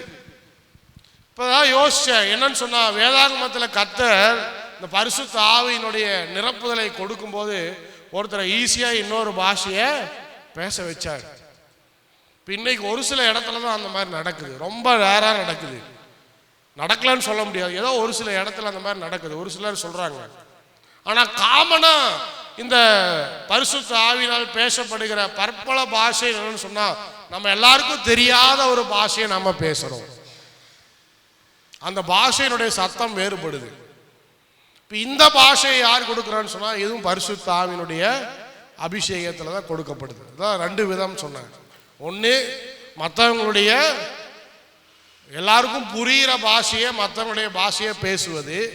இன்னொன்று என்னன்னு சொன்னா, நம்ம எல்லாருக்கும் புரியாத ஒரு பாஷைகளை நாம் பேசி கொண்டிருக்கிறோம். அது தேவனோட ரகசியத்தை பேசுவது என்று சொல்லப்பட்டிருக்கிறது. இன்னும் நேரம் இருந்தால் நிறைய காரியத்தை சொல்லலாம். ஆனா இந்த அந்நிய பாஷை எதுக்காக கொடுக்கப்படுகிறது அப்படின்னு சொன்னா, நம்முடைய ஆவிக்குரிய வாழ்க்கையில நம்முடைய விசுவாசத்தை கட்டி எழுப்புவது, போராடுவது, அந்த ஸ்பிரிச்சுவல் வார்ஃபேர் அப்படின்னு சொல்லுவோம், ஆவிக்குரிய யுத்தங்களை நாம் செய்வது. இந்த மாதிரியான காரியங்கள் எல்லாம் நம்ம ஆவியில பரிசுத்த ஆவியானவர் நம்மளை நிரப்புறார் அப்படிங்கிறதுக்கு முக்கியமான ஒரு அடையாளமே என்னன்னு சொன்னா இந்த அந்நிய பாஷை தான். இப்ப நிறைய பேர் ஆவியில நிரம்பினவங்க இன்னும் அந்நிய பாஷையை பேச முடியாம இருக்கிறாங்க. ஒரு சிலருக்கு இந்த மாதிரி இருக்குது. இது வந்து ஒரு வரம் தான், எல்லாருக்கும் இது வரும், எல்லாருக்கும் இது கிடைக்கும் அப்படின்னு எங்கேயும் சொல்லப்படலை. கிடைக்கலையா ஜெபம் பண்ணலாம், நம்ம வந்து ஆண்டவர்கிட்ட காத்திருக்கலாம், ஆண்டவரே எனக்கு இந்த வரத்தை தாரும் அப்படின்னு சொல்லி ஆண்டவர்கிட்ட கேட்கலாம். ஆனா யாரையும் வந்து நம்ம போய் என்ன பண்ண முடியாது, அவங்கள பேச வைக்க முடியாது. ஒரு சிலர் சொல்லுவாங்க, வாயை இப்படி திறங்க, இப்படி அண்ணாந்து பார்த்து தண்ணி குடிக்கிற மாதிரி என்ன பண்ணுங்க, அந்நிய பாஷையை பேசுங்க. அதெல்லாம் ஃபெயிலு, அந்த மாதிரிலாம் செய்யக்கூடாது. அது இட்ஸ் அ கிஃப்ட் அப்படின்னு சொன்னா தேவனால் கிருபையால் கொடுக்கப்படுவது தான் அந்த அந்நிய பாஷை. இப்போ அந்நிய பாஷை பேசாம நான் மறிச்சு போயிடுறேன் பாஸ்டர், பிறகு பரிசுத்த ஆவியானவர் வரங்கள் இருக்குதுன்னு சொன்னா இருக்குது. அதுக்கு தான் ரோமரை எடுத்து வாசிச்சோம். நீ நல்லா ஊழியம் செய்யறதுக்கு ஆண்டவனை பயன்படுத்தி இருப்பாரு, அற்புதத்துல ஆண்டவனை பயன்படுத்தி இருப்பாரு, உன்னை முதலாளியா மாத்திருப்பாரு, அது ஒரு வரம் தான். சபையில எல்லாரையும் நேசிக்கிற ஒரு வரத்தை கொடுத்துருப்பாரு. அப்பேற்பட்ட ஆட்கள் அந்நிய பாஷை பேசாம மறிச்சாலும் பரலோகத்துக்கு தான் போவீங்க. அல்லேலூயா சொல்லுங்க பார்ப்போம். இந்த அந்நிய பாஷை வந்து ஒரு வரம், இதுக்கும் பரலோகத்துக்கு போறதுக்கும் சம்மந்தமே கிடையாது. நிறைய பேர் சொல்லுவாங்க, நீ அந்நிய பாஷை பேசுறீன்னா நீ பரலோகத்துக்கே போக மாட்ட அப்படிலாம் சொல்லுவாங்க. அதெல்லாம் தப்பு. வரம்னா முதல்ல என்னன்னு புரிஞ்சுக்கணும். ஒரு gift அவ்வளவுதான். அது வந்து ஒரு gift. giftனா நான் யாருக்காவது விருப்பப்படுறேன்னா அவருக்கு நான் கொடுக்குறேன். சப்போஸ் அது கிடைக்கும் கிடைக்காமலையும் போகலாம். எங்கேயுமே வந்து இந்த gift இருந்தா தான் நீங்க பரிசுத்தமா இருப்பீங்க, இந்த gift இருந்தா தான் நீங்க பரலோகம் போவீங்க, இந்த gift இருந்தா தான் நீங்க ஆவிக்குரிய வாழ்க்கையில வளர்ச்சி அடைவீங்க அப்படின்லாம் சொல்ல முடியாது. அமெரிக்காவில் ஒரு மிகப்பெரிய போதகர் இருந்தார். அவர் பேர் பில்லி கிரஹாம். அவர் வந்து இன்னைக்கு மிகப்பெரிய பில்லி கிரஹாம் மினிஸ்ட்ரிஸ்னு உலகம் ஃபுல்லா பிரசித்தி பெற்ற ஊழியம். அந்த ஊழியம் அவர் பார்த்தீங்கன்னா அந்நிய பாஷையெல்லாம் நிரம்பி குதிச்சு அப்படி இப்படின்லாம் பண்ண மாட்டாரு. சாதாரணமாக நடக்கும். ஒரு வசனத்தை எடுப்பாரு, அந்த வசனத்தை பற்றி பேசுவார், பாவத்தை பற்றி பேசுவார், ஏசு கிறிஸ்துவின் 2வது வருகையை பற்றி சொல்லுவார். இந்த பாவத்திலிருந்து நீங்கள் எல்லாம் வெளியே வரணும்னா முன்னாடி வாங்க, நான் உங்களுக்காக ஜெபம் பண்ணுற போகிறேன், இன்னைக்கு நீங்கள் இந்த ஆண்டவராக இயேசுவை ஏற்றுக்கொள்ளுங்க அப்படின்னு சொல்லுவார். ரொம்ப சிம்பிளாக இருக்கும் அந்த மெசேஜ். ஒரு சின்ன பையன் கேட்டால் கூட அந்த மெசேஜ் ஈஸியாக புரியும். அவ்வளோ ஈஸியான ஒரு மெசேஜ். ஆனால் ஒரு ஃபுட்பால் ஸ்டேடியத்தில் 30,000 பேர் இருக்கிறாங்கன்னு சொன்னால் 20,000 பேர் இறங்கி வருவாங்க. எல்லாரும் சொல்லுவாங்க இன்னைக்கு நான் இயேசுவை ஏற்றுக்கிறேன், எனக்காக ஜெபம் பண்ணுங்க. கண்ணீர் விட்டு அழுவாங்க. அவருக்கு முன்னாடி கண்ணீர் விட்டு அழுவாங்க. இது யார் செஞ்சது? பரிசுத்த ஆவியானவர் தான் செய்கிறார். அங்கே அந்நிய பாஷையே இல்லை. ஆனாலும் ஜனங்கள் ரட்சிக்கப்பட்டாங்க, மன திரும்ப பண்ணாங்க. அப்போ இது வரம். இது கிடைச்சவங்க பாக்கியவான்கள், நான் இல்லைன்னு சொல்லலை. ஆனால் கிடைக்காதவங்க என்ன பண்ணக்கூடாது? சோர்ந்து போகக்கூடாது. எனக்கு இந்த வரம் இல்லை பாஸ்டர், என்கிட்ட ஏதாவது குறை இருக்குதா அப்படின்னு சொல்லி சோர்ந்து போகக்கூடாது. உங்ககிட்ட எந்த குறையும் இல்லை, உங்களால் பேச முடியல அப்படின்னு சொன்னால் இன்னும் ஜெபம் பண்ணுங்க. இன்னும் கொஞ்ச நாள் கழிச்சு ஒருவேளை ஆண்டவர் உங்களை நிரப்பலாம், இந்த வரத்தை கொடுக்கலாம். நிறைய பேர், நிறைய கிறிஸ்தவர்கள் எனக்கு தெரியும், அநேகர் தங்களால் பேச முடியாம அதுக்குன்னு ஃபேக் அந்நிய பாஷையை பேசக்கூடாது. எல்லாரும் கம்பல் பண்றாங்க. ஒரு சில ஆளுங்க பேசுற அந்நிய பாஷை ஃபேக்குன்னு எனக்கு நல்லாவே தெரியும். ப்ரேயர்ல சும்மா அவங்களே என்ன பண்ணிட்டு இருக்கிறாங்க, ஏதோ ஒன்று எங்கேயோ பிடிச்சி அடிச்சு விட்டுக்கிறாங்க. அது ஃபேக்கான அந்நிய பாஷை நல்லாவே தெரியும் எனக்கு. என்ன நாம போய் சொன்னா அவங்க என்ன பண்ணிடுவாங்க? சோர்ந்து போயிடுவாங்க. ஏதோ தெரியாம அறியாமையில செய்யறாங்க அப்படின்னு சொல்லி விட்டுருவேன் நான். ஒரு சிலர் நல்லா ஜெபம் பண்ணும்போது நல்லாவே தெரியும் அவங்க சும்மா அடிச்சு விட்டுக்கிறாங்கன்ட்டு. உண்மையான அந்நிய பாஷை என்பது நம்ம ஜெபம் பண்ணும்போது போதருக்கு அது தெரியும். கர்த்தர் என்ன பண்ணுவாரு, அவங்க வந்து அந்நிய பாஷையில நிரம்பி ஜெபிக்கிறாங்க அப்படின்னு பாஸ்டருக்கு அவர் உணர்த்துவார். அதுதான் அடுத்தது சொல்லப்பட்டிருக்கிறது. என்னன்னு சொன்னா வியாய்க்கானம் பண்ணுதலும் அப்படின்னு குறிக்கப்பட்டிருக்கு. அந்நிய பாஷையில வியாய்க்கானம் பண்ணுது, இது ஒரு வரம். உண்மையாவே ஒருத்தன் பரிசுத்த ஆவியில் நிரம்புறாங்களா, இல்லை ஆக்டிங் விட்டுக்கிறாங்களா, இடையில வந்து சும்மா அடிச்சு விட்றாங்களா, இதெல்லாம் வந்து பாஸ்டருக்கு தெரியும். ஆனால் வெளியே சொல்றதில்லை. ஏன் சொல்றதில்லை அப்படின்னு சொன்னா, சரி ஒரு ஆத்மாவை என்ன பண்ணக்கூடாது, நம்ம இந்த மாதிரி சொல்லி டிஸ்கரேஜ் பண்ணக்கூடாது. தனிப்பட்ட முறையில் கூப்பிட்டு சொல்லலாம், நீங்கள் உண்மையான வரத்தை பெற்றுக்கொள்ளுங்க அப்படின்னு சொல்லலாம். பாதி பேர் அறியாமையில், நம்ம ஊர்ல பெரும்பாலான பேர் என்னன்னா நம்ம அந்நிய பாஷையில் நிரம்பலன்னா நம்மளை தப்பா நினைச்சுக்குவாங்க. பக்கத்தில் இருக்கிறவங்க என்ன பண்ண மாட்டாங்க, நம்ம வந்து நமக்கு ஆவி இல்லைன்னு நினைச்சுக்குவாங்க, பரிசுத்த ஆவி இல்லைன்னு நினைச்சுக்குவாங்க அப்படின்னு சொல்லிட்டு அவங்களே என்ன பண்றாங்க, ஏதோ ஒன்றா வாயில வரதை பேசிக்கிட்டு இருக்கிறாங்க. இது தப்பு. உண்மையான வரங்கள் சொன்னா கர்த்தர் உண்மையாகவே உங்களை நிரப்பி அந்த வரத்தை என்ன பண்ணுவார், உங்களுக்கு கொடுப்பார். அதுக்காக காத்துருங்க. பேசுறதுனால ஒன்றும் பிரச்சனை இல்லை. எந்த விதத்திலும் இந்த வரங்களும் நம்ம ரட்சிக்கப்படுறதுக்கும் நம்ம பரலோகம் போறதுக்கும் இதுக்கும் அதுக்கும் எந்த சம்பந்தமும் தொடர்பும் கிடையாது. இது வந்து நாம இன்னும் சாட்சிகளாய் மாறுவதற்காக தான், இன்னும் சாட்சிகளாய் மாறுவதற்காக தான். அந்நிய பாஷையில ஜெபம் பண்ணாலும் நிறைய பயன்கள் இருக்கு. நிறைய அற்புதங்கள் ஆண்டவர் செய்யறாரு, அதிசயங்கள் செய்யறாரு, நம்ம ஆவியில நிரம்புறோம். அதெல்லாம் இன்னொரு பக்கம் இருந்தாலும் இது கிடைக்கல அப்படின்னு சொன்னா சோர்ந்து போகக்கூடாது. நிறைய பேர் அது கிடைக்காத போது அவங்க சோர்ந்து போறாங்க. ஆனா கிடைக்காத போது இன்னும் இந்த வரத்துக்காக பிரயாசப்படணுமே தவிர, இன்னும் ஜெபம் பண்ணணுமே தவிர, இன்னும் நாம செய்கிற ஊழியத்தை தொடர்ந்து செய்யணுமே தவிர சோர்ந்து போகக்கூடாது. இது வந்து ஒரு ஜட்ஜிங் ஃபேக்டர் இல்லை. யாரையும் எந்த விசுவாசியும் ஆண்டவர் வரத்தை பெற்றிருக்கிறானா பெறலியான்னு வச்சு யாரையும் என்ன பண்றது இல்லை, அவன் நல்ல விசுவாசி கெட்ட விசுவாசி இன்னும் ஆவியில வளரல அப்படின்னு சொல்லி யாரையும் தீர்மானிக்கிறவர் நம்மளுடைய கர்த்தர் அல்ல. எல்லாருக்கும் கொடுத்துருக்கிறாரு. கொடுக்கிற வரத்தை நம்ம என்ன பண்ணணும், நம்மளுடைய பக்தி விருத்திக்காக நம்முடைய வாழ்க்கையில நாம சாட்சியா இன்னும் அதிகமா சாட்சியா இருப்பதற்காக நம்ம பயன்படுத்தணும். ஒரு அற்புதத்தை பார்த்தா இன்னும் 4 பேர் என்ன பண்ணுவான்? இயேசு கிறிஸ்துவை நம்புவான். அதுக்காக தான் அற்புதம் செய்யப்படுகிறது, அதுக்காக தான் அதிசயம் செய்யப்படுகிறது. ஆனா நிறைய பேர் இன்னைக்கு அற்புதம் அதிசயம்னு அதுக்காகவே ஓடிட்டு இருக்கிறாங்க, வசனத்தை கோட்டை விடுறாங்க. அற்புதம் என்பது, அதிசயம் என்பது நம்முடைய வாழ்க்கையில ஒரு பகுதி தான். ஆனா அதுவே நம்முடைய வாழ்க்கையை என்ன பண்ணக்கூடாது. இன்னைக்கு ஒருத்தன் மேஜிக் காட்டுறான், அவன்கிட்ட போறோமா, அதோட பெரிய ஆளா இன்னொருத்தன் பெருசா காமிச்சா உடனே அங்க போயிடுவாங்க. அப்புறம் அங்க கொஞ்ச நாள் இருப்பாங்க. அதுக்கப்புறம் இன்னொருத்தன் தேவதூதன் இன்னைக்கு இறங்கி வராரு எங்க சர்ச்சில். இன்னைக்கு வரவங்க எல்லாம் யாரை பார்க்கலாம்? மிகாவேலையும் அப்புறம் யாரு? கேப்ரியலையும் இன்னைக்கு பார்க்கலாம் வாங்க அப்படின்னு சொன்னா நிறைய பேர் கேப்ரியலையும் மிகாவேலையும் பார்க்கறதுக்கு அங்க ஓடி போயிடுவாங்க. அப்ப இந்த மாதிரி இங்கேயும் அங்கேயும் ஓடிக்கிட்டு திரியிற ஆட்களா இருப்பாங்க. அதனால அற்புதம் கர்த்தர் செய்யணும்னு நினைச்சா எங்க வேணாலும் செய்வாரு, எப்படி வேணாலும் செய்வாரு. யாரு இல்லைனாலும், பாஸ்டரே இல்லைனாலும் அங்கே அற்புதம் நடக்கும். இல்லையே சொல்லுங்க பார்ப்போம். ஏன்னா பரிசுத்த ஆவியானவர் உங்களோட இருக்கிறாரு. பாஸ்டரே இல்லைனாலும், பாஸ்டர்லாம் தேவையில்லை அற்புதம் அதிசயம் நடக்கிறதுக்கு. பாஸ்டரே இல்லைனாலும் அற்புதம் நடக்கும். சுகம் வேணும்னு சொன்னா நீங்க கையை வச்சு எண்ணெயை பூசி நீங்க ஜெபம் பண்ணுங்க. யாரு எந்த பெரிய ஆளு வரணும்னு அவசியம் இல்லை. சுகம் கொடுக்கணும்னு கர்த்தர் நினைச்சா அந்த நேரத்திலே, அந்த நிமிஷத்திலே கர்த்தர் கொடுக்க வல்லவராய் இருக்கிறார். எழுமி நிற்போம். இதெல்லாம் தேவன் செய்கிற காரியம். பரிசுத்த ஆவியின் அபிஷேகத்தினால கொடுக்கப்படுகிற வரங்கள் எல்லாருக்கும் கொடுத்திருக்கிறார். யாரு எனக்கு கர்த்தர் வரமே கொடுக்கல அப்படின்னு சொல்ல முடியாது. எல்லாருக்கும் எல்லாருடைய வாழ்க்கையில கர்த்தர் வரங்களை கொடுத்திருக்கிறார். நாம பயன்படுத்துறது இல்லை. அலசி ஆராய்ந்து ஆண்டவரத்துல கேளுங்க. ஞானமா கர்த்தர் கொடுக்கிறார், சுகமா கர்த்தர் கொடுக்கிறார், அற்புதமா அதிசயமா கர்த்தர் செய்யறார். இல்ல அந்நிய பாஷையா கர்த்தர் கொடுக்கிறார், தீர்க்க தரிசனமா கர்த்தர் கொடுக்கிறார்,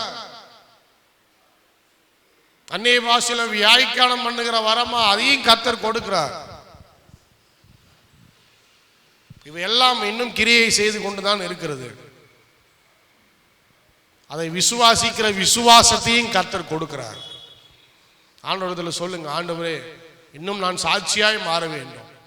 உமக்காக இந்த அவிவிசுவாசிகள் மத்தியில ஆண்டவரே, உமக்காக மற்ற மதங்கள் இருக்கிற எங்களுடைய பூமியில, எங்கள் தேசத்துல நான் சாட்சியாய் மாற வேண்டும்.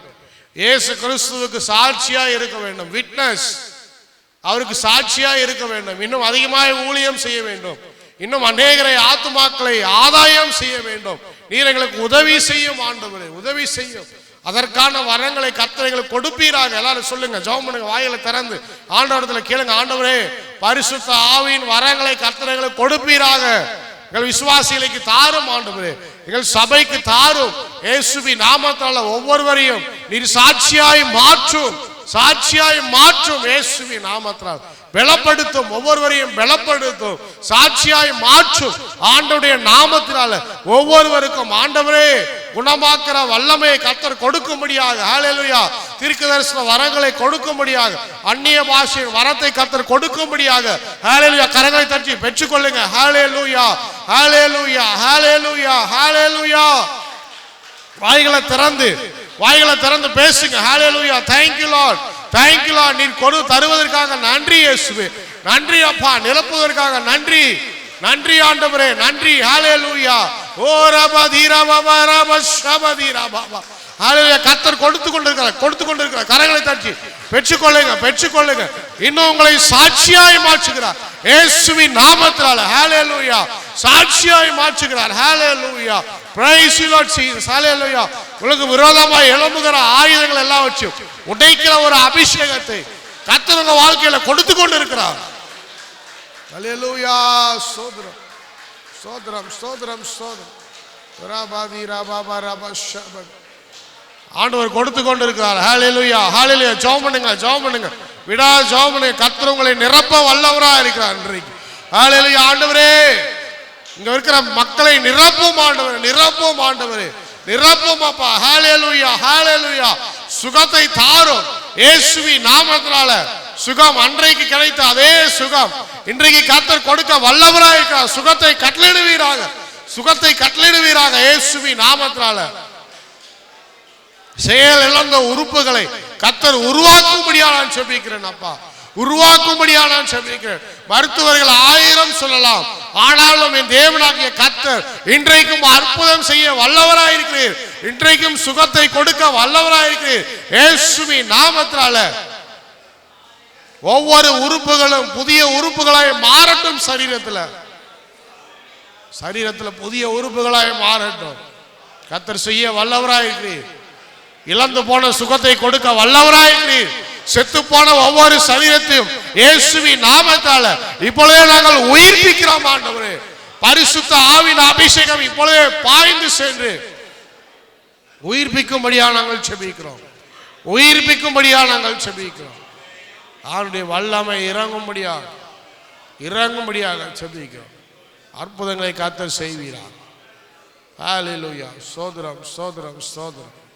கர்த்தர் நன்மை செய்வதற்காக நன்றி நன்றி நன்றி நன்றி ஸ்தோத்திரம்.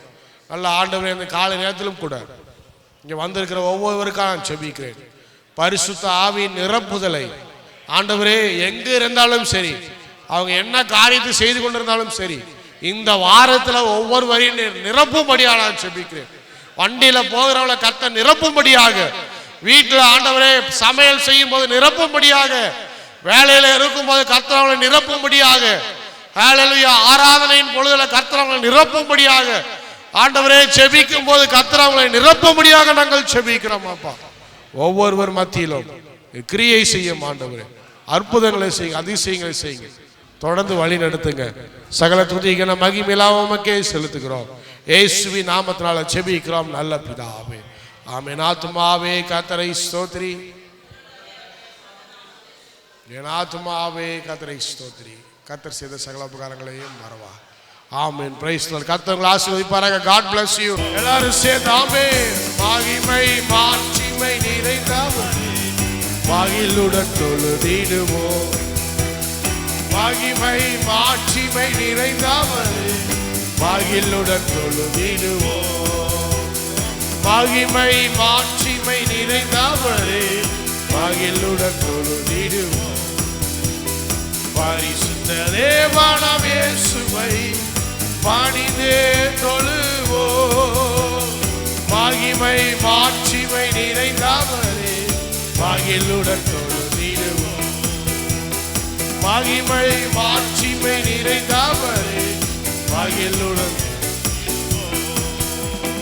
நித்திய தேவன் நீரே, நீதி நிறைந்தவரே, நித்திய தேவன் நீரே, நீதி நிறைந்தவரே, அடைக்கலமானவரே, அன்பு நிறைந்தவரே, நல்லவரே வல்லவரே என்றும் தொழுதிடுவோம். நல்லவரே வல்லவரே என்றும் தொழுதிடுவோம். மகிமை மாட்சிமை நிறைந்தவரே மகிழுடன் தொழுதிடுவோம். மகிமை மாட்சிமை நிறைந்தவரே மகிழுடன் தொழுதிடுவோம்.